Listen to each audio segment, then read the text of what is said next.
Bismillahirrahmanirrahim. Innal hamdalillah nahmaduhu wa nasta'inuhu wa nastaghfiruh wa na'udzu billahi min shururi anfusina wa sayyiati a'malina. May yahdihillahu fala mudilla lahu wa may yudlil fala hadiya lahu. Wa asyhadu an la ilaha illallah wahdahu la syarika lahu. Asyhadu anna Muhammadan 'abduhu wa rasuluh.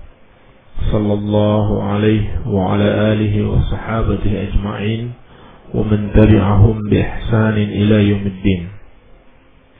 Para pendengar radio dakwah salafiyah rahimani wa rahimakumullah, pada kesempatan ini insyaallah taala kita akan melanjutkan kajian kitab tauhid, masih pada bab ma jaa fi dzabhi li ghairillah taala, bab penjelasan tentang hukum orang yang menyembelih untuk selain Allah Subhanahu wa taala. Masuk pada dalil yang berikutnya, berkata al-muallif rahimahullahu taala, an Ali bin Abi Thalib radhiyallahu taala anhu qala, haddatsani Rasulullah sallallahu alaihi wa ala alihi wasallam bi arba'i kalimatin. Dari Ali bin Abi Thalib, semoga Allah meridhoinya, beliau berkata, Nabi sallallahu alaihi wasallam mengajarkan kepadaku 4 kalimat. La'anallahu man dzabaha li ghairillah.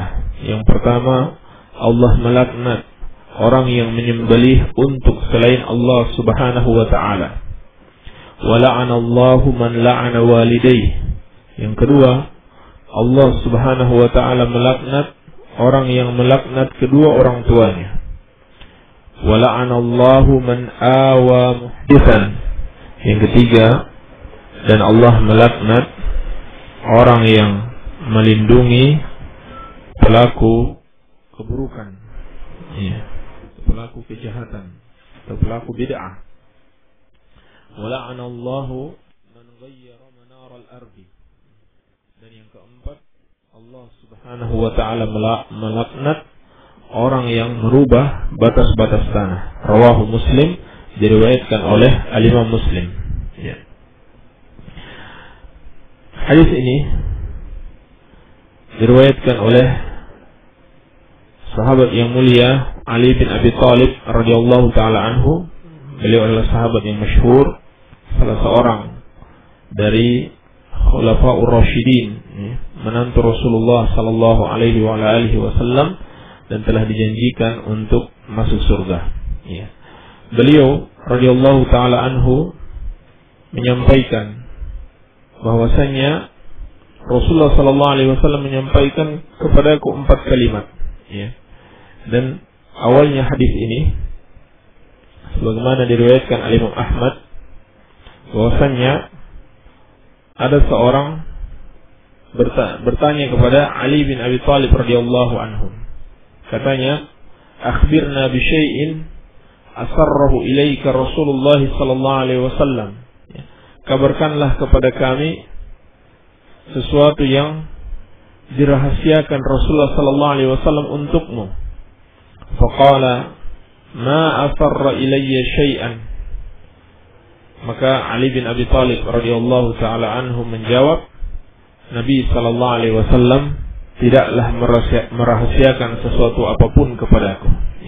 Artinya, tidak ada satu ajaran yang khusus yang hanya diberikan kepada Ali bin Abi Thalib radhiyallahu anhu, tidak kepada kaum muslimin yang lainnya. Ini sekaligus bantahan kepada sebagian orang-orang sufi atau orang-orang tasawuf, dan yang sejenis mereka, dan juga orang-orang Syiah, yang menyangka bahwa ada sahabat-sahabat tertentu yang diberikan ajaran-ajaran khusus oleh Rasulullah sallallahu alaihi wa alihi wasallam.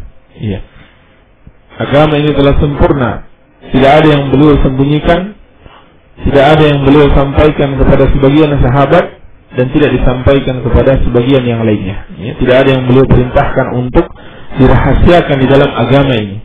Semua orang harus tahu, semua orang harus tahu agama ini agar dia bisa menjalankannya, dan dengannya dia meraih kebahagiaan di dunia dan di akhirat kelak. Iya. Maka Kata Ali bin Abi Thalib radhiyallahu taala anhu, "Walakin sami'tuhu yaqul," akan tetapi aku pernah mendengar Rasulullah sallallahu alaihi wasallam bersabda. Kemudian beliau menyebutkan satu persatu dari 4 perkara yang merupakan perkara yang dilaknat oleh Allah Subhanahu wa taala. Yang pertama, la'anallahu man zabaha li ghairillah. Allah Subhanahu wa taala melaknat siapa yang menyembelih untuk selain Allah Subhanahu wa taala. Ya. Laknat itu maknanya adalah at-tard wal ib'ad. Ya. Artinya dijauhkan dari rahmat Allah Subhanahu wa taala. Kalau Allah melaknat seseorang, berarti Allah menjauhkan dia dari rahmat Allah Subhanahu wa taala. Ini kalau laknat dari Allah Tabaraka wa taala. Adapun laknat dari makhluk, itu artinya dia mendoakan kejelekan, ya, mendoakan kejelekan kepada saudaranya atau kepada makhluk yang lainnya, atau dia mencacinya, ya, atau dia mencacinya. Ini makna laknat. Ya. Dan di sini kata para ulama bisa bermakna 2. Ya. Makna yang pertama, ini merupakan pengabaran dari Rasulullah sallallahu alaihi wasallam bahwa orang yang menyembelih untuk selain Allah itu dilaknat. Ya. Dan makna yang kedua, ini merupakan doa yang diucapkan oleh Rasulullah sallallahu alaihi wasallam. Artinya semoga Allah melaknat orang-orang yang menyembelih untuk selain Allah Subhanahu wa taala. Ya. Maka hadis ini menunjukkan betapa besarnya dosa orang yang menyembelih untuk selain Allah Subhanahu wa taala. Ya. Karena Allah Subhanahu wa taala tidaklah melaknat kecuali karena kemurkaan Allah Subhanahu wa taala kepada orang tersebut, ya, dan kepada perbuatan yang dia kerjakan. Dan tidak diragukan lagi, ini adalah bentuk kesyirikan kepada Allah Subhanahu wa taala. Dan orang yang menyembelih untuk selain Allah Subhanahu wa taala itu ada 2 bentuk, ya.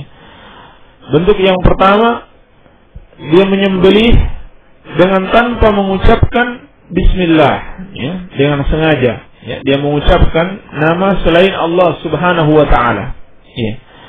Seperti dengan nama Isa alaihissalam, atau dengan nama jin tertentu, atau dengan nama wali fulan, atau dengan nama nabi, malaikat dan sejenisnya. Dia tidak mengucapkan bismillah dengan nama Allah Subhanahu wa taala. Maka ini masuk dalam kategori orang yang menyembelih untuk selain Allah Subhanahu wa taala. Dan Allah Subhanahu wa taala telah melarang untuk memakan sembelihan yang tidak diucapkan nama Allah atasnya. Ya, sebagaimana firman Allah, "Wala ta'kulu mimma lam yudhkar ismullahi alaihi wa innahu lafisqun." Ya, dan janganlah kalian memakan sembelihan yang tidak diucapkan nama Allah atasnya. Dan sesungguhnya itu adalah perbuatan kefasikan. Ya. Bentuk yang kedua, dia memaksudkan, ya, atau dia meniatkan sembelihannya itu sebagai bentuk persembahan kepada selain Allah Subhanahu wa taala, ya. Apakah kepada malaikat atau kepada jin, kepada pohon-pohon besar, ya, kepada para nabi, para wali yang telah meninggal, orang-orang saleh, ya, kepada batu-batu besar dan sejenisnya, ya. Dipersembahkan sembelihan itu kepada selain Allah Subhanahu wa taala. Dia memaksudkan dalam hatinya ini sebagai persembahan atau sebagai tumbal, ya. Misalkan ketika dia mendapatkan satu nikmat tertentu, ya, seperti dia habis membangun rumah, ya. Sebelum rumah itu ditinggal, maka dia menyembelih hewan tertentu sebagai menurut persangkaannya, ya, penguasa yang ada di daerah tersebut atau di rumah tersebut, yaitu para syaitan, ya, yang biasa suka menipu manusia. Baik. Atau ketika terjadi bencana, ya, dia kemudian membuat satu bentuk sesajen, ya, sembelihan yang dibuang ke laut, yang sering diistilahkan dengan sedekah laut, ya. Atau sembelih kerbau kemudian ditanam di gunung tertentu, ya, sebagai persembahan, ya, kepada menurut persangkaannya penguasa di gunung tersebut, ya. Maka ini adalah kesyirikan kepada Allah Subhanahu wa taala, ya. Barang siapa yang melakukan hal seperti itu, maka dia murtad, ya, keluar dari Islam. Kalau dia tidak bertaubat, maka dia mati di atas kesyirikan kepada Allah Subhanahu wa taala, dosanya tidak diampuni dan dia kekal di dalam neraka, wal iyadzu billah. Ya, ini dua bentuk, ya. Baik seorang menyembelih dengan tanpa mengucapkan nama Allah, atau seorang menyembelih dengan meniatkan sembelihannya itu untuk dipersembahkan kepada selain Allah Subhanahu wa taala, ya. Meskipun dia mengucapkan nama Allah, tapi kalau dalam hatinya dia niatkan sembelihan tersebut sebagai bentuk taqarrub atau mendekatkan diri dan pengagungan kepada selain Allah Subhanahu wa taala, maka dia telah melakukan bentuk kesyirikan kepada Allah Tabaraka wa taala, ya. Sebab sembelihan itu ibadah yang tidak boleh dipersembahkan kepada selain Allah Tabaraka wa taala, ya. Dan laknat di sini menunjukkan dosa yang sangat besar, ya, bagi siapa yang menyekutukan Allah Tabaraka wa taala. Kemudian wala'anallahu man la'ana walidayhi, dan Allah Subhanahu wa taala melaknat orang yang melaknat kedua orang tuanya, ya. Ini juga termasuk dosa yang paling besar, ya. Sebagaimana dalam banyak ayat senantiasa disertakan, ya, perintah untuk mentauhidkan Allah dan perintah untuk berbakti kepada kedua orang tua, seperti firman Allah, wa qada rabbuka alla ta'budu illa iyyah wa bil walidaini ihsanan.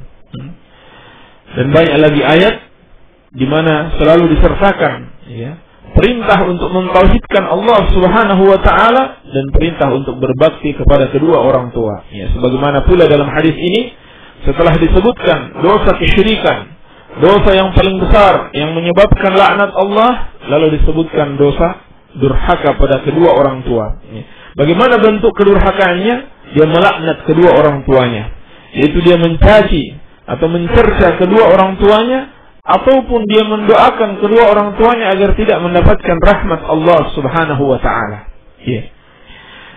Dan dalam satu hadis Nabi sallallahu alaihi wasallam pernah bersabda, ya, minal kabair syatmur rajul walidayhi, ya.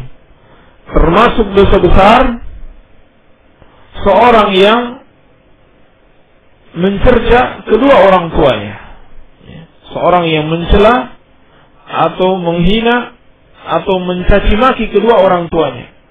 Qalu ya Rasulullah, wa hal yashtumur rajul walidayhi? Maka para sahabat bertanya, ya Rasulullah, adakah orang yang mencerca kedua orang tuanya sendiri? Qala na'am. Nabi sallallahu alaihi wasallam mengatakan, iya. Yasubbu abar rajul fa yasubbu abahu. Bagaimana bentuknya? Bentuknya dia mencaci bapaknya orang lain, maka orang lain ini pun mencaci bapaknya. Wa yasubbu ummuhu fa yasubbu ummuhu, ya. Dan dia mencaci ibunya orang lain, dan orang lain ini pun mencaci ibunya. Jadi balas, saling mencaci. Maka hakikatnya dia mencaci kedua orang tuanya sendiri. Hadis diriwayatkan oleh Al-Imam Al-Bukhari dan Imam Muslim, ya. Jadi yang dimaksud dengan melaknat kedua orang tuanya, ya, tidak mesti dia melaknatnya secara langsung, ya. Bisa jadi dia melaknat kedua orang tua orang lain, lalu orang ini kemudian balas, ya, melaknat kedua orang tuanya, ya. Jadi keduanya masuk, ya, dalam laknat Allah Subhanahu wa taala. Baik dia melaknatnya sendiri atau dia menyebabkan orang lain melaknat kedua orang tuanya, ya. Dan ini menunjukkan perbuatan ini adalah dosa yang sangat besar, ya, dosa yang sangat besar sehingga mengundang laknat Allah Subhanahu wa taala bagi orang yang melakukannya. Baik. Yang ketiga, wala'anallahu man awa muhditsan, ya. Dan Allah Subhanahu wa taala melaknat siapa yang melindungi pelaku kejahatan, ya. Pelaku kejahatan ini ada dua maknanya. Disebutkan oleh para ulama. Yang pertama, orang yang mengadakan kebid'ahan, muhdits, ya, melakukan ihdas, ya, melakukan perkara baru di dalam agama, ya. Maka orang yang melindungi dia itu akan mendapatkan laknat Allah Subhanahu wa taala. Iya. Makna yang kedua lebih umum, yaitu siapa saja yang melakukan kemaksiatan, ya, terutama orang yang mencontohkan kemaksiatan, ya, sebab di sini dikatakan muhdits, artinya dia membuat kemaksiatan yang baru, ya, seperti misalkan di satu tempat tidak dikenal kemaksiatan tersebut, lalu dia yang pertama mencontohkan kemaksiatan itu, maka orang yang melindunginya itu mendapatkan laknat Allah Subhanahu wa taala. Iya. Ini orang yang melindunginya, maka bagaimana lagi dengan orang yang melakukan kejahatan tersebut? Ya. Bagaimana lagi dengan orang yang melakukan dosa tersebut? Maka tentu dosanya lebih besar, ya, di sisi Allah Subhanahu wa taala. Ya. Kalau orang yang melindunginya saja, ya, akan mendapatkan laknat Allah Subhanahu wa taala, maka bagaimana lagi dengan orang yang melakukan perbuatan kejahatan itu sendiri? Ya. Di antara bentuk perlindungan yang disebutkan para ulama, ya, seperti ketika seorang sudah terbukti kesalahannya, ya, terbukti bahwa dia adalah pelaku kejahatan, ya, dan telah diajukan ke pengadilan bahwa dia berhak untuk mendapatkan hukuman karena telah terbukti dia telah melakukan kesalahan. Lalu ada seorang, karena dia punya kenalan seorang pejabat besar, atau dia sendiri seorang pejabat, sehingga dia mampu untuk membebaskan orang yang bersalah ini. Ini dosa yang sangat besar, ya. Allah Subhanahu wa taala melaknat para pelaku kejahatan, para orang-orang yang melindungi pelaku kejahatan. Iya. Bentuk yang lain, bagaimana bentuk melindungi kejahatan tersebut? Yaitu dia membelanya, ya. Baik membela dengan kekuatannya, ataupun membela dengan kehormatannya, atau membela dengan hartanya, ataupun dia membiarkan, ya, dia membiarkan orang tersebut menyebarkan kerusakan-kerusakan di tengah-tengah masyarakat, ya. Dia tidak mengingkari, ya, para pelaku kebid'ahan dan para pelaku kejahatan, maka yang seperti ini masuk dalam kategori orang yang melindungi pelaku-pelaku kejahatan tersebut, ya. Dan Nabi SAW telah mengabarkan Allah Subhanahu wa taala melaknat orang yang melindungi para pelaku kejahatan, ya, baik pelaku kebid'ahan maupun kemaksiatan. Baik. Dan ulama kita menjelaskan di dalam riwayat yang lain disebutkan dengan lafaz muhdatsan, ya. Wa la'anallahu man awa muhdatsan, ya. Yang artinya Allah melaknat orang yang melindungi kebid'ahan, ya, atau kejahatan itu sendiri. Baik. Kalau dalam lafaz yang lain atau dalam lafaz ini maknanya melindungi pelakunya, ya. Dalam lafaz yang lain yaitu melindungi perbuatannya, ya, atau melindungi satu kebid'ahan, melindungi satu kemaksiatan. Bagaimana bentuknya? Dia biarkan kemaksiatan tersebut merajalela, ya. Dia tidak mengingkarinya, dia meridhoi hal tersebut, maka Allah Subhanahu wa taala melaknat orang yang melakukan hal itu. Iya. Maka dituntut dari seorang muslim itu untuk mengingkari kebid'ahan, mengingkari kemaksiatan, ya, sebab siapa yang tidak mengingkari kemaksiatan atau kebid'ahan berarti dia ridho, ya, dengan apa yang diharamkan oleh Allah Subhanahu wa taala, ya. Dan dari sisi dosanya sama dengan orang yang melakukannya. Baik. Kemudian yang keempat, wala'anallahu man ghayyara manaral ardi. Dan Allah Subhanahu wa taala melaknat siapa yang merubah tanda-tanda tanah, ya, tanda-tanda tanah, ya. Tanda-tanda tanah ini dijelaskan oleh para ulama ada 3 maknanya, ya. Makna yang pertama, dia adalah al-marasim, ya, yaitu batas-batas tanah, ya. Batas-batas tanah yang menjadi hak setiap orang. Iya.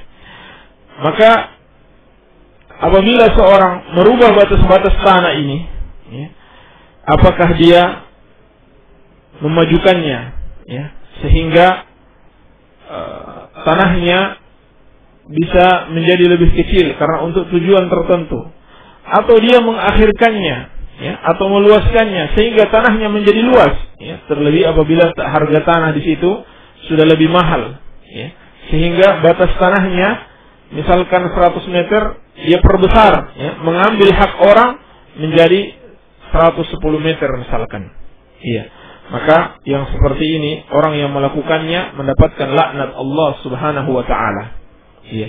Dan Nabi sallallahu alaihi wasallam telah mengancam dalam hadis yang diriwayatkan Imam Muslim, "Man iqtata'a shibran minal ardi tuwiqahu yaumal qiyamah min sab'i aradin." Ya.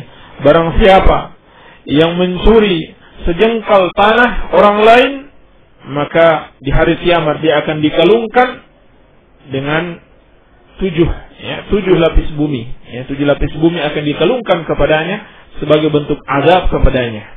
Ya. Maka ini peringatan bagi orang-orang yang memiliki tanah. Ya, hendaklah memperhatikan batas-batasnya. Janganlah dia mengambil hak orang lain, karena itu adalah bentuk kezaliman terhadapnya. Dan Nabi SAW telah memperingatkan, "Az-zulmu zulumatun yaumal qiyamah." Ya, kezaliman itu adalah kegelapan-kegelapan pada hari kiamat. Ya. Makna yang kedua yang dimaksud dengan batas-batas tanah adalah hududul haram. Adalah hududul haram, batas-batas haram. Ya. Batas-batas haram yaitu negeri haram ya di Makkah, ya, yang mana batasnya itu dari 4 penjuru, ya, dari penjuru Tan'im atau Hudaybiyah, atau dari Arafah atau dari Namirah, dan dari Ji'ranah. Ya. Ji'ranah di mana orang-orang yang tinggal di negeri Makkah, ya, mereka apabila mau umrah, mereka keluar ke tempat-tempat tersebut dan memulai ihramnya darinya. Ya. Ini makna yang kedua. Makna yang ketiga yang dimaksud dengan batas-batas tanah di situ atau tanda-tanda di tanah adalah tanda-tanda yang ada di jalan-jalan, ya. Tanda-tanda yang ada di jalan-jalan yang memudahkan manusia, ya, seperti tanda-tanda lalu lintas, ya, atau tanda-tanda tujuan ke kota tertentu, ya. Maka ini masuk dalam makna hadis ini. Barang siapa yang merubah-rubahnya, Allah Subhanahu wa taala akan melaknatnya, ya. Disebabkan itu adalah kezaliman, ya, kepada orang lain, ya. Dan termasuk dosa besar apabila seorang menzalimi orang lain, ya. Bahkan hal itu bisa menyebabkan kebangkrutan di hari kiamat, ya, di mana kebaikan-kebaikan orang yang berbuat zalim ini akan diambil, ya, dan diserahkan kepada orang-orang yang pernah dia zalimi. Ya. Kalau kebaikannya tidak mencukupi, maka keburukan orang-orang yang pernah dia zalimi itu ditimpakan kepadanya dan dia dilempar ke dalam neraka, wal iyadzu billah. Hadis diriwayatkan oleh Imam Muslim. Ya. Maka hadis ini menunjukkan kepada kita 4 dosa besar, ya, dan yang paling besar adalah orang yang menyembelih untuk selain Allah Subhanahu wa taala, yaitu melakukan kesyirikan. Lebih besar dari dosa seseorang kepada kedua orang tuanya, ya, dan lebih besar dari dosa seseorang kepada orang yang lain berupa berbagai macam bentuk kezaliman, ya, menunjukkan bahwasannya kesyirikan kepada Allah Subhanahu wa taala adalah dosa yang sangat besar. Hadis yang berikutnya, wa an Tariq bin Shihab anna Rasulullah sallallahu alaihi wasallam qala, ya, dan dari sahabat yang mulia Tariq bin Shihab radhiyallahu taala anhu bahwasanya Rasulullah sallallahu alaihi wasallam bersabda, dakhala al-jannata rajulun fi dhubabin wa dakhala an-nara rajulun fi dhubabin, ya. Masuk surga seseorang dikarenakan seekor lalat, dan seorang lagi masuk neraka juga dikarenakan karena seekor lalat. Juga dikarenakan seekor lalat. Qalu wa kaifa dzalika ya Rasulullah? Para sahabat bertanya, bagaimana itu bisa terjadi ya Rasulullah? Qala, Nabi sallallahu alaihi wasallam menjelaskan, marra rajulani ala qaumin lahum sanamun la yujawizuhu ahadun hatta yuqarriba lahu syai'an. Ya. 2 orang laki-laki ini lewat di satu kaum, ya, di kampung suatu kaum yang memiliki sebuah berhala, ya. Mereka tidak membolehkan siapapun untuk melewati kampung mereka atau jalan yang terdapat berhala mereka di situ sampai dia mempersembahkan, ya, sesuatu terhadap berhala mereka.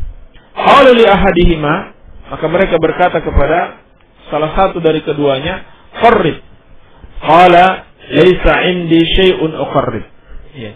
Mereka katakan kepadanya, persembahkan sesuatu kepada berhala kami. Maka dia menjawab, saya tidak memiliki apapun untuk bisa dipersembahkan kepadanya. Qalu qarrib walau zubaban. Maka mereka mengatakan, persembahkan apa saja, meskipun hanya seekor lalat. Faqarraba zubaban fakhallu sabilahu fadakhala an-nara. Ya. Maka dia pun mempersembahkan seekor lalat, ya, lalu akhirnya mereka mempersilahkan jalannya dan dia masuk ke dalam neraka. Wa qalu lil akhar qarrib.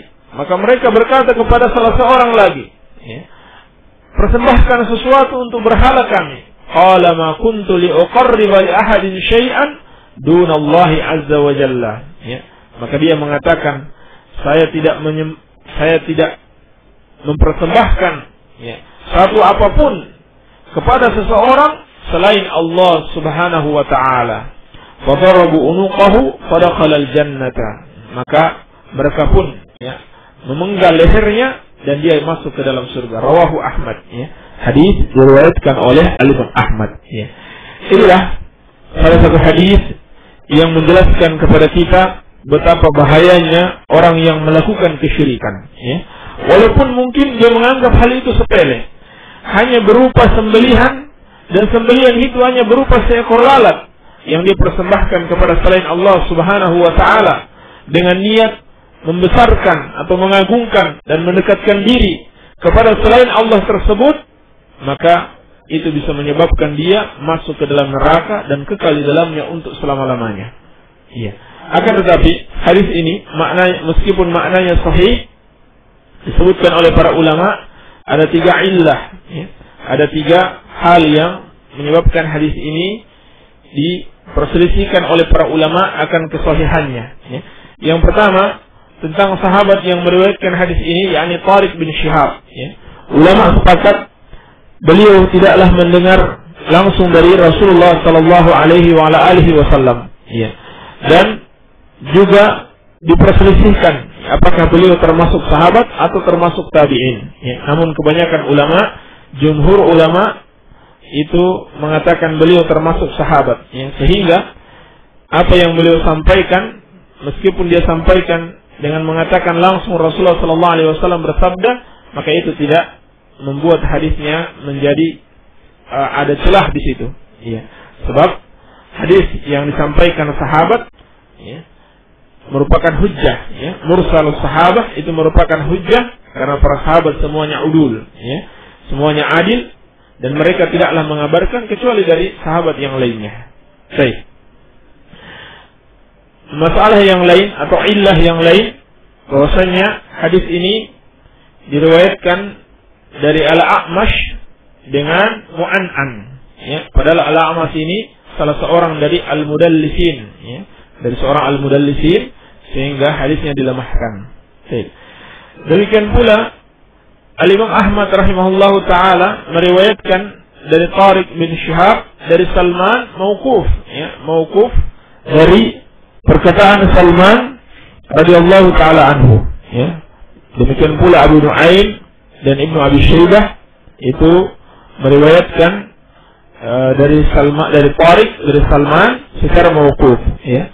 Maka kemungkinan ini adalah hadis dari penyampaian Bani Israel yang didengarkan oleh Salman Al-Farisi radhiyallahu taala anhu, ya. Dan kisah ini adalah kisah umat-umat terdahulu, yakni kisah Bani Israel, iya. Ala kulli hal, hadis ini menunjukkan betapa bahayanya perbuatan kesyirikan kepada Allah Subhanahu wa taala, dan bahwasannya menyembelih atau mempersembahkan sesuatu kepada selain Allah Subhanahu wa taala adalah kesyirikan, ya. Meskipun bukan dari jenis hewan-hewan yang disyariatkan dalam Islam untuk disembelih, ya. Karena yang disyariatkan dalam Islam untuk disembelih itu hanya 3, yaitu unta, kemudian sapi, ya, termasuk kerbau, ya. Kerbau adalah bangsa sapi, kemudian kambing, ya, dan sebangsanya seperti domba, kambing kacang dan yang lainnya, ya. Hanya 3 bentuk ini, ya. Akan tetapi, meskipun dari bentuk yang lain dan seorang mempersembahkan itu untuk selain Allah, maka itu adalah termasuk kesyirikan kepada Allah Tabaraka wa Ta'ala. Ya. Meskipun hanya dalam bentuk makanan, ya, sesajen dan sejenisnya. Kalau dia niatkan untuk mengagungkan selain Allah, bertakarrub kepada selain Allah, itu juga sudah termasuk bentuk kesyirikan kepada Allah Subhanahu wa Ta'ala. Ya. Hadis ini juga menunjukkan bahwasanya pelaku kesyirikan tempat mereka sudah pasti di dalam neraka, wal iyadu billah. Iya.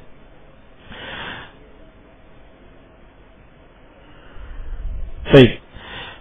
Kemudian hadis ini juga menunjukkan keutamaan tauhid, ya, di mana seorang dengan tauhid yang ada padanya dia bersabar, ya, di dalam menghadapi cobaan, ya, meskipun mereka pada akhirnya memenggal lehernya karena dia dipaksa untuk melakukan kesyirikan, namun dia tidak mau melakukannya. Ya. Ini juga menunjukkan keutamaan sabar, ya, keutamaan bersabar di atas kebenaran, ya, yang mana hasilnya adalah surga Allah Subhanahu wa Ta'ala. Iya. Dan orang yang melakukan kesyirikan di sini, meskipun dalam keadaan terpaksa, ya, tetapi dia melakukan kesyirikan dengan hatinya dan dengan zahirnya sekaligus. Iya.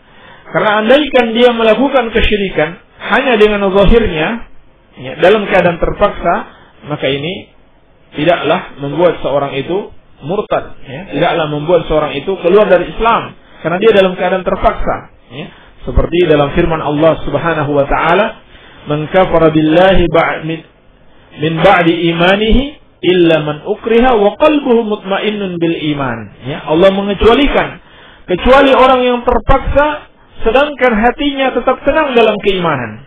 Ya, misalkan seorang itu dipaksa menyembelih kepada selain Allah, ya. Karena dia dipaksa, ya, dengan pedang misalkan, dengan ancaman yang keras, ya. Pada akhirnya dia melakukan kesyirikan tersebut, ya. Namun hatinya mengingkari, ya, hanya karena ingin selamat, ya, dari bahaya yang akan menimpanya, maka dia melakukan kesyirikan tersebut.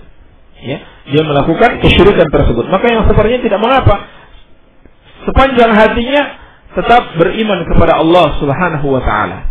Iya. Namun apabila dia menuruti paksaan tersebut dan hatinya juga menyetujui perbuatan syirik tersebut, maka dia dihukumi sebagai orang yang melakukan kesyirikan, ya, dengan sengaja, dan dia murtad dari agama Islam yang mulia ini. Iya. Oleh karenanya di sini ada 3 keadaan, ya. Ketika seorang melakukan kesyirikan karena dipaksa, itu ada 3 keadaan. Keadaan yang pertama, dia menyepakati paksaan tersebut secara zahir maupun batin, ya, secara zahir dan secara batin, yang hatinya pun menyetujui. Maka ini adalah kemurtadan dari Islam, ya. Ini adalah kemurtadan dari Islam. Baik. Keadaan yang kedua, dia menyepakati secara zahir namun tidak secara batin, ya. Menyepakati secara zahir namun tidak secara batin, ya. Dia hanya pura-pura saja mengikuti paksaan tersebut, namun hatinya tetap beriman kepada Allah Subhanahu wa Ta'ala, ya. Dia hanya ingin selamat dari paksaan tersebut, maka yang ini dibolehkan, ya, meskipun ada keadaan tertentu tidak dibolehkan. Nanti akan kita sebutkan, ya. Keadaan yang ketiga, dia tidak menyepakatinya secara zahir maupun secara batin, ya. Meskipun resikonya dia akan terbunuh, ya. Ketika dia dipaksa untuk melakukan kesyirikan, dia tidak menyepakati paksaan tersebut, dia tidak mengikuti paksaan tersebut, baik secara zahir maupun secara batin, ya. Meskipun dia harus terbunuh, ini dibolehkan, bahkan dia termasuk kesabaran dan termasuk jihad di jalan Allah Subhanahu wa Ta'ala. Hanya saja para ulama menjelaskan manakah yang paling afdal, seorang itu bersabar, ya, sampai dia harus terbunuh, ataupun dia mengikuti paksaan mereka secara zahir dan hatinya tetap beriman. Maka di sini ada 2 perincian, ya. Perincian yang pertama, apabila dia menyepakati secara zahir dan mengingkari dalam batinnya itu tidak mengandung bahaya bagi orang lain, ya, tidak mengandung bahaya bagi orang lain. Iya. Maka yang seperti ini lebih afdal dia untuk menyepakatinya secara zahir dan mengingkari secara batin. Ya, terutama apabila dengan tetap hidupnya dia akan bermanfaat bagi kaum muslimin. Ya, meskipun dia tidak banyak memberi manfaat kepada kaum muslimin, tetap hidupnya dia dalam Islam itu akan menambah kebaikan. Ya, dan ini lebih baik. Ya, sebab dia tidak diberikan keringanan untuk mengucapkan kata kekufuran karena dia dalam kondisi terpaksa. Namun yang lebih afdal dia untuk mentakwil ucapannya.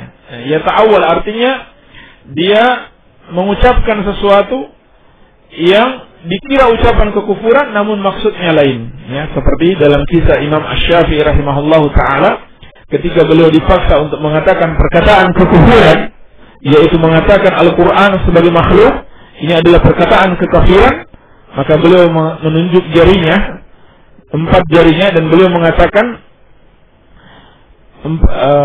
Al-Quran sebelumnya Taurat, Injil, Zabur, Al-Quran. Beliau menunjuk jari-jarinya dan beliau mengatakan semua ini adalah makhluk. Ya, semua ini adalah makhluk. Ya. Dan yang beliau maksudkan makhluk itu adalah jari-jarinya, sedangkan yang dipahami pendengarnya, yang beliau maksudkan adalah Al-Quran itu sendiri. Baik. Keadaan yang kedua, apabila dia menyepakati paksaan tersebut akan membawa satu bahaya terhadap Islam, ya, atau menyebabkan satu bahaya terhadap agama kaum muslimin, iya, maka yang seperti ini hendaklah dia bersabar, ya, bahkan terkadang wajib dia bersabar, ya, dan ini termasuk jihad fisabilillah meskipun dia harus dibunuh, ya, dengan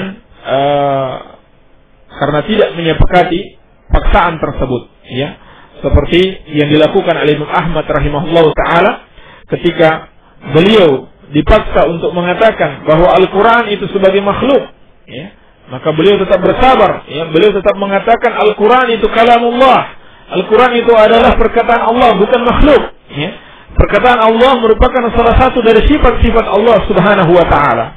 Kalau seorang mengatakan Al-Quran makhluk, ya, itu sama artinya dia mengatakan bahwasanya Al-Quran itu mengandung kesalahan, ya, sehingga karena makhluk adalah zat yang mungkin benar dan mungkin salah, ya, maka Imam Ahmad tetap bersabar meskipun, ya, beliau dipenjara, ya, beliau disiksa, beliau dipukuli dan sebagainya, ya. Kenapa? Karena kaum muslimin ketika itu, ya, menunggu apa ucapan Imam Ahmad rahimahullahu taala. Beliau adalah imam besar, ya, sehingga kalau beliau mengatakan Al-Quran itu adalah makhluk, maka itu akan berpengaruh kepada kaum muslimin. Kaum muslimin akan mengikutinya, ya. Akhirnya beliau menjadi sebab kesesatan kaum muslimin, ya. Maka akhirnya beliau bersabar, ya, meskipun ujian dan cobaan yang menimpa beliau, ya, sampai-sampai dikatakan Allah Subhanahu wa taala menolong Islam di masa setelah Rasulullah sallallahu alaihi wasallam meninggal, ya, yaitu banyaknya orang murtad dengan Abu Bakar radhiyallahu taala anhum, ya. Dan Allah Subhanahu wa taala menolong Islam di masa-masa fitnah Al-Qur'an yang mereka katakan, mereka paksakan bahwasanya Al-Qur'an itu sebagai makhluk. Allah menolong Islam dengan Al-Imam Ahmad rahimahullahu taala. Iya.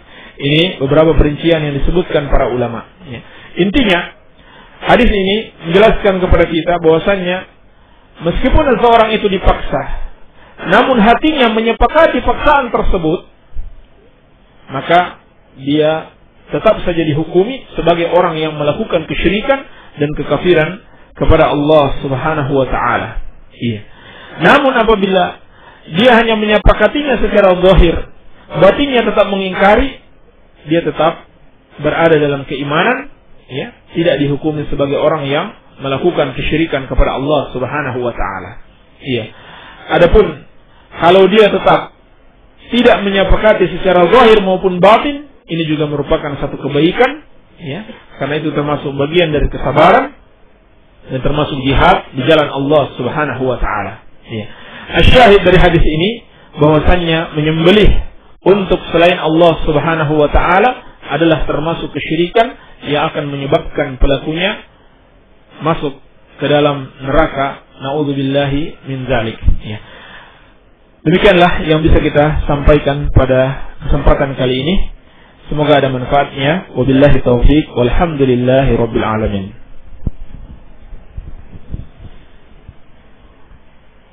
Demikian kajian pada subuh bersama Ustaz Abdullah Sufyan.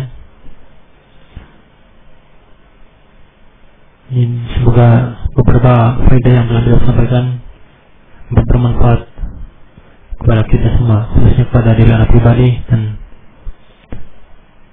untuk pertanyaan yang telah masuk dari para pendengar, insyaallah akan segera dijawab oleh beliau.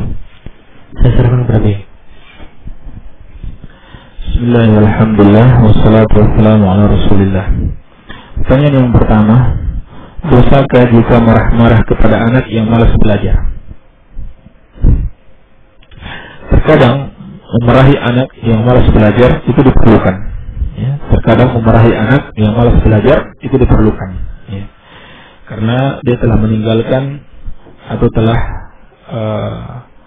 malas di dalam melakukan satu kewajiban. Ya.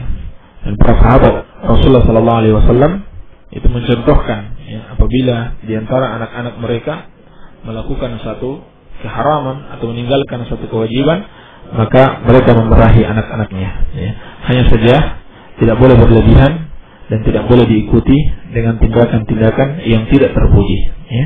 Karena hakikatnya marah tersebut adalah bagian dari tarbiyah, ya, bagian dari pendidikan. Ya. Sehingga sang anak itu tahu bahwa apa yang dia lakukan itu salah dan dia memperbaiki dirinya.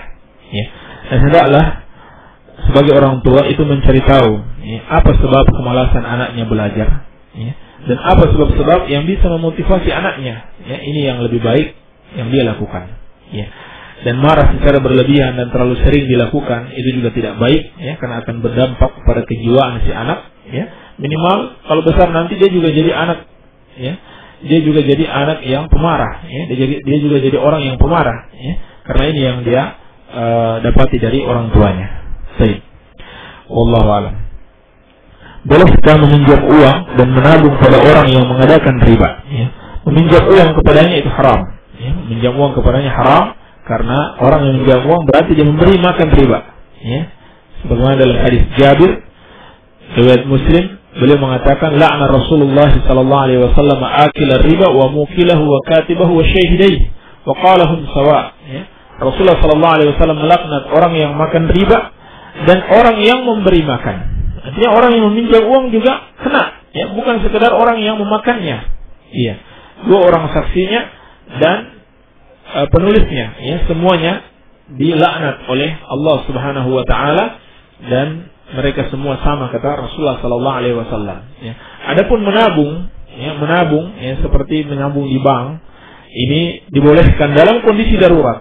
Ya, dalam kondisi darurat, ketika seorang tidak menemukan tempat penyimpanan lain yang aman, ya, yang aman selain di bank, maka kondisinya darurat dengan syarat dia tidak boleh mengambil bunganya, ya, karena mereka katakan bunga itulah riba yang sejati, ya. Riba yang sebenarnya itulah yang mereka katakan dengan bunga. Iya. Jadi kalau meminjam haram, menabung itu terkadang boleh ketika darurat, ya, namun dengan syarat dia tidak boleh mengambil bunganya. Baik. Bolehkah mencampur padi hasil menyewa yang belum kena nisab dengan padi hasil sawah sendiri yang sudah kena nisab buat zakat? Ya. Boleh, bahkan wajib. Ya. Sebab sebab keduanya wajib dizakati. Ya. Jika itu adalah milik seseorang, ya, satu orang, keduanya wajib dizakati. Dan panennya dilakukan bersamaan atau dalam jarak yang tidak terlalu jauh, wajib untuk disatukan, ya. Kemudian semuanya dikeluarkan untuk zakatnya. Ya, apabila itu milik satu orang saja. Baik. Pertanyaan berikutnya, bagaimana kalau makanan yang dikasih tetangga, sedangkan kita tahu bahwa makanan tersebut hasil dari acara-acara kebid'ahan seperti tahlilan atau sebagainya. Ya. Setelah kita jawab pada pertemuan yang lalu, ini dirinci oleh para ulama. Yang pertama, apabila kita mengambil makanan tersebut, ya, menjadi bentuk pertolongan terhadap kegiatan tersebut, ya, atau bisa melemahkan hati kita mengingkari kemungkaran, ya, atau menjadi syubhat bagi orang-orang awam yang melihatnya, maka hal ini tidak boleh, ya, kita mengambilnya, ya. Tidak boleh kita mengambil makanan tersebut, ya. Bentuk yang kedua, apabila hal itu tidak mengandung pertolongan, ya, artinya tidak semakin menguatkan acara tersebut dan tidak mempengaruhi hati kita, ya, dan ini sangat nisbi sekali, ya. Tidak mempengaruhi hati kita untuk mengingkari kemungkaran, ya, dan tidak menjadi syubhat bagi orang-orang awam bahwa kita juga membolehkan acara tersebut, dan bisa dijelaskan bahwa acara tersebut adalah kebid'ahan, ya, sedangkan makanannya bisa dimanfaatkan, maka tidak apa-apa untuk diambil, ya, dimakan, sebagaimana yang difatwakan oleh Syekh bin Baz rahimahullahu taala. Iya. Demikian wallahu alam. Membeli barang rongsokan dan di dalamnya ada uangnya. Halalkah uang itu? Ya. Kalau uang itu adalah milik dari pemilik barang yang pertama, ya, pemilik barang rongsokan yang kita beli itu, maka harus dikembalikan kepadanya. Iya. Baik. Akan tetapi kalau itu tidak diketahui siapa pemiliknya, maka dia termasuk barang temuan, ya. Dia termasuk barang temuan, maka itu harus diumumkan selama setahun, ya. Umumkan selama setahun di khalayak ramai, ya, atau lewat media massa seperti radio dan sebagainya. Kalau lewat setahun tidak ada yang mengakuinya, ya, sebagian ulama mengatakan boleh dimanfaatkan, tapi dengan syarat kalau kemudian datang orang yang memilikinya, ya, harus diganti, ya. Intinya barang itu tidak halal, uang itu tidak halal, ya, harus dikembalikan kepada pemiliknya yang sebenarnya. Baik. Bagaimana hukum memakan daging pemberian orang Nasrani? Ya.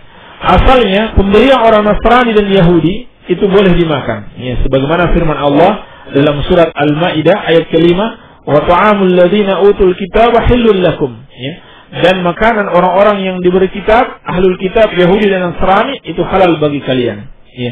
Tetapi dengan syarat apabila mereka menyembelih dengan tata cara Islam, ya, apabila mereka menyembelih dengan tata cara Islam. Kalau mereka menyembelih tidak dengan tata cara Islam, maka tidak boleh untuk dimakan, ya, tidak boleh untuk dimakan, ya.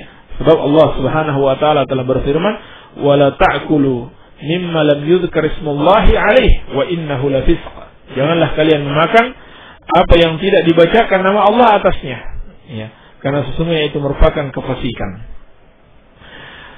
Berikutnya, ketika muadzin azan, tidak seorang pun yang datang sholat jamaah. Perlukah iqamah sendiri? Ya, jawabannya perlu iqamah sendiri.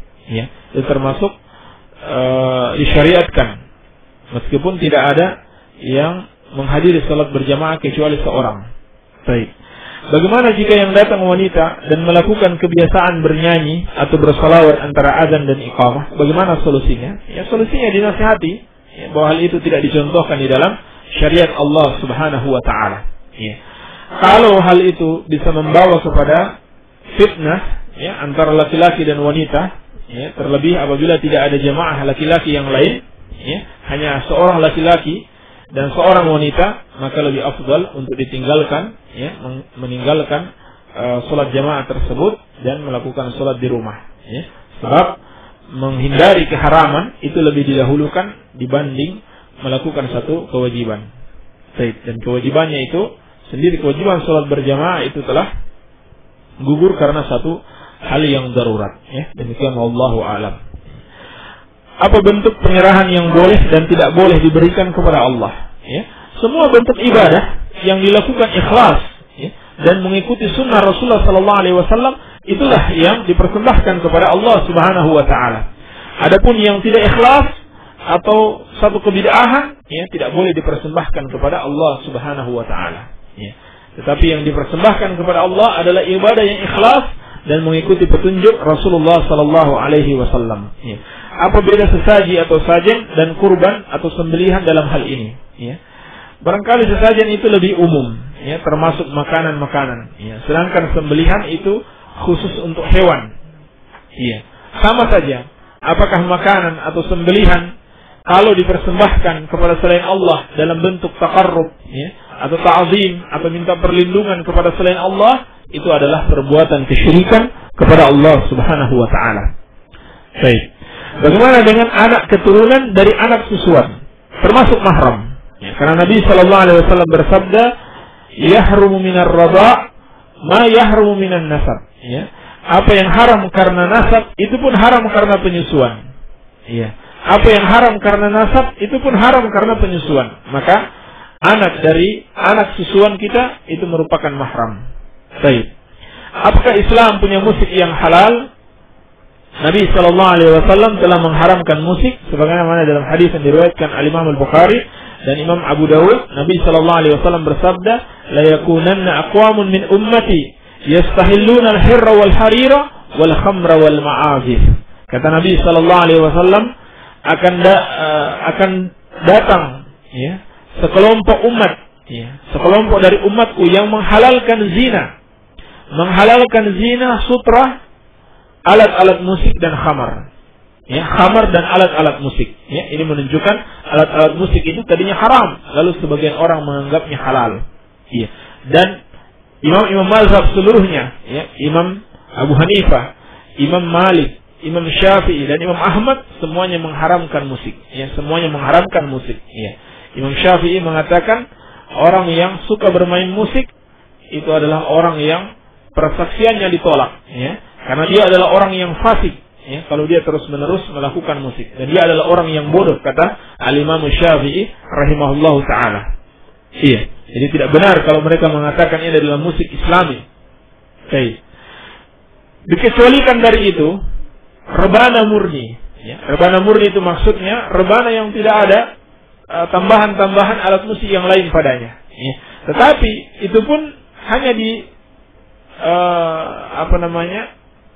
dipukul atau digunakan ketika momen-momen tertentu, ya, seperti ketika Idul Fitri atau Idul Adha, ya, dan dilakukan oleh perempuan kecil yang belum balik, yang tidak dikhawatirkan darinya fitnah, iya, seperti dalam hadis kisah Abu Bakar radhiyallahu taala anhu, ya, melihat dua orang jariyah, ya, dua orang perempuan kecil memainkan rebana di depan Rasulullah sallallahu alaihi wasallam pada hari Id. Ya, pada hari Id ini dibolehkan, ya. Tetapi bukan maksudnya itu untuk beribadah, ya. Itu sekedar hiburan belaka, ya. Bukan maksudnya itu untuk beribadah. Adapun alat-alat musik yang lain, maka semuanya diharamkan berdasarkan hadis yang sahih, ya. Dan para sahabat dahulu apabila mereka mendengarkan suara musik, mereka menutup telinganya, ya. Dan hari ini wallahul musta'an, ya, di mana-mana kita mendapati suara musik, ya, seakan-akan itu adalah hal yang biasa saja, dan orang yang mengingkari justru dianggap itu berlebih-lebihan, ya, di dalam beragama. Padahal Nabi sallallahu alaihi wasallam dengan tegas telah mengharamkan musik. Baik. Katanya yang sahih akikah itu yang ke-7 hari. Adapun yang lebih dari itu dhaif, ya, benar. Sebagian ulama mendaifkan hadis tentang hari ke-14 dan 21. Ya, oleh karenanya yang benar dalam hal ini, seperti kata Imam Ibnu Qayyim rahimahullahu taala, apabila seorang tidak mampu akikah pada hari ke-7, maka pada hari kapan saja, ya, hari kapan saja dia setelah dia mampu, ya. Tidak mesti hari ke-14, tidak mesti hari ke-21. Ini maksudnya, ya. Bukan berarti ketika dia tidak mampu pada hari ke-7, kemudian dia tidak boleh melakukan pada hari yang lain, ya. Hanya saja yang tidak perlu dia lakukan adalah harus menunggu hari ke-15 atau hari ke-21. Hari ke-8, ke-9 kalau dia sudah mampu tidak mengapa insyaallah taala. Ya, hanya lebih afdal kalau dia mampu dilakukan pada hari ke-7 ketika anak itu dilahirkan. Baik. Bagaimana hukum bisnis jual beli tokek? Ya. Jual beli tokek diharamkan oleh para ulama, ya, terutama ulama Hanafiyah dan ulama Syafi'iyah, ya, mereka sepakat pengharaman jual beli tokek. Kenapa? Karena tokek termasuk binatang yang haram dimakan. Termasuk binatang yang haram dimakan. Kenapa haram dimakan? Karena Nabi sallallahu alaihi wasallam memerintahkan untuk membunuh tokek, ya. Karena dia sebangsa cecak, sebagaimana dalam hadis riwayat Muslim, ya, ada beberapa hadis di mana Rasulullah sallallahu alaihi wasallam memerintahkan untuk membunuh cecak ini, ya, membunuh cecak dari sebangsanya termasuk tokek. Iya. Dan Dalam hadis yang sahih, Nabi sallallahu alaihi wasallam bersabda, "Innallaha idza harrama 'ala qaumin akla syai'in, harrama 'alaihim thamanahu." Ya, sesungguhnya Allah apabila mengharamkan kepada suatu kaum untuk memakan sesuatu, maka Allah juga mengharamkan mereka untuk memakan hasil penjualan dari sesuatu tersebut. Ya, seperti Allah mengharamkan babi, tidak boleh kita menjual babi kemudian kita makan hasilnya. Ini juga diharamkan. Baik, demikian pula diharamkannya makan tokek, tidak boleh memakan hasil penjualannya. Ya. Dan Nabi sallallahu alaihi wasallam telah melarang seorang itu berobat dengan yang haram. Ya. Sebab biasanya mereka jual beli tokek ini digunakan sebagai obat. Ya. Dan Nabi sallallahu alaihi wasallam telah melarang seorang berobat dari cara yang haram. Baik. Bagaimana hukum sholat berjamaah bagi laki-laki? Apakah fardu ain atau fardu kifayah? Ya. Ulama berbeda pendapat dalam 4 pendapat. Yang pertama fardu ain, yang kedua fardu kifayah, yang ketiga sunnah muakkadah, dan yang keempat ada ulama yang berpendapat bahkan itu adalah syarat sholat. Ya. Artinya kalau dia tidak sholat berjamaah tidak sah sholatnya. Namun yang benar dari 4 pendapat ini adalah fardu ain. Ya, hukumnya adalah fardu ain bagi laki-laki. Ya, fardu ain bagi laki-laki yang mampu melakukannya, ya, berdasarkan firman Allah Subhanahu wa taala, wa aqimus shalah wa atuz zakata warka'u ma'ar raki'in. Kata Imam Ibnu Katsir rahimahullahu taala, ayat ini oleh para ulama, kebanyakan para ulama menjadikannya sebagai dalil wajibnya salat berjamaah. Karena Allah mengatakan, "Dirikanlah salat, tunaikanlah zakat dan rukuklah bersama orang-orang yang rukuk." Ya, kata Imam Ibnu Katsir rahimahullahu taala, maksud rukuklah bersama orang-orang yang rukuk perintah untuk melaksanakan sholat berjamaah, ya. Dan perintah itu artinya wajib, ya. Tidak menjadi sunnah atau fardu kifayah apabila tidak ada dalil yang memalingkan dari kewajiban tersebut, ya. Dan dalam hadis yang sahih Nabi sallallahu alaihi wasallam bersabda, "Walaqad hamamtu an amura bis salatin fatuqam, thumma antaliqu fi rijalin ma'ahum huzamun min hatabin fa uharriku ila qaumin la yashhaduna as-salah fa uharriku alaihim buyutahum bin-nar." Ya. Sungguh aku telah berkeinginan, kata beliau, untuk merintahkan seorang salat, kemudian aku pergi bersama sekelompok orang dengan membawa kayu bakar kepada orang-orang yang tidak menghadiri salat berjamaah, dan aku bakar rumah-rumah mereka, ya, dengan sebab hal tersebut. Ya, ini menunjukkan bahwasannya wajib untuk melakukan sholat jamaah bagi laki-laki. Ya. Juga dalam sholat khauf, ya, sholat ketika peperangan, itu pasukan dibagi 2. Ya. Sebagian sholat dan sebagian menjaga. Ya. Artinya mereka tetap melakukan sholat berjamaah. Ya. Ini kata para ulama, kalau dalam peperangan saja, ya, dalam kondisi khauf, ya, itu diwajibkan sholat berjamaah, apalagi dalam kondisi aman. Ya. Juga dalam hadis Abdullah bin Umi Maktum, ya, radhiyallahu taala anhu, beliau pernah meminta izin kepada Rasulullah sallallahu alaihi wasallam untuk tidak sholat berjamaah karena rumahnya jauh dan beliau buta. Ya, terkadang penuntunnya tidak ada yang mengantarnya ke masjid. Maka Nabi sallallahu alaihi wasallam mengatakan kepadanya, "Hal sami'tan nida? Apakah kamu mendengar azan?" Dia katakan, "Iya." Maka Nabi sallallahu alaihi wasallam mengatakan, "Fa'ajib." Ya, wajib bagimu untuk memenuhi panggilan azan tersebut. Baik. Maka yang benar insyaallah taala fardu ain bagi orang yang bagi laki-laki untuk sholat berjamaah di masjid. Baik. Apakah perkara gadi motor perkara gadi motor nggak bisa diambil manfaatnya, tapi kalau minta izin kepada yang punya motor lalu diizinkan gimana? Baik. Pertama, kalau memang, ya, orang yang punya motor ini biasa mengizinkan, ya, orang yang meminjamkan uang kepadanya untuk menggunakan motornya, maka tidak mengapa insyaallah taala. Ya. Artinya dia meminjamkan motornya itu bukan karena sungkan, bukan karena segan, bukan karena ingin berterima kasih karena telah dipinjamkan uang. Ya, sebagai balasannya dia meminjamkan motornya dan harus dibayar juga uang pinjamannya tersebut. Ya. Kalau seperti ini, maka itu termasuk kategori riba. Sebab dalam kaidah yang disepakati para ulama, kullu qardin jarra naf'an fa huwa riba. Ya. Setiap pinjaman yang kita berikan kepada saudara kita, yang kita ambil manfaat darinya, maka itu riba. Baik. Ya. Jadi kalau dia sebenarnya tidak biasa meminjamkan motornya hanya karena segan, ya, orang itu sudah meminjamkan uang kepadanya, ya, maka akhirnya dia meminjamkan motornya, maka ini tidak boleh, ya. Dan kita sebagai orang yang meminjamkan tidak boleh mengambil kesempatan di dalam kesempitan, ya.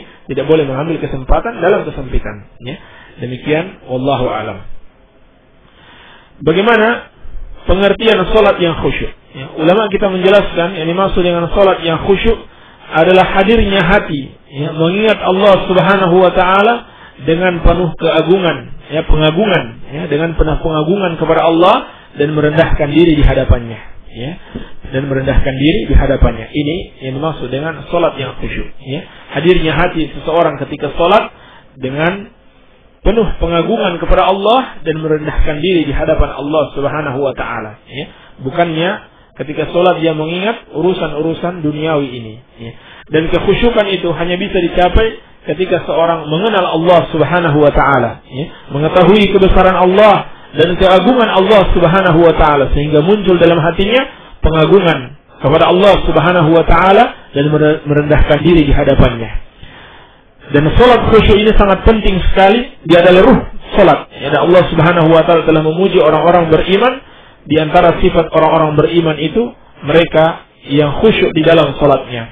Sehingga Nabi sallallahu alaihi wasallam dalam banyak hadis telah melarang berbagai macam perbuatan yang bisa mengurangi kekhusyukan seseorang, ya, seperti Nabi sallallahu alaihi wasallam melarang salat di tempat-tempat yang ada gambar bernyawa atau menggunakan pakaian yang bergambar bernyawa. Iya. Atau gambar-gambar tertentu yang bisa memalingkan seseorang dari kekhusyukan, ya. Demikian pula Nabi sallallahu alaihi wasallam melarang seseorang mengeraskan bacaan Qur'annya sehingga bisa mengganggu orang yang salat. Demikian pula Nabi sallallahu alaihi wasallam melarang seorang salat sambil menahan buang air atau menahan kentut. Iya. Demikian pula dalam hadis Nabi sallallahu alaihi wasallam melarang salat orang yang telah dihidangkan di depannya makanan dan dia berselera untuk memakan, ya.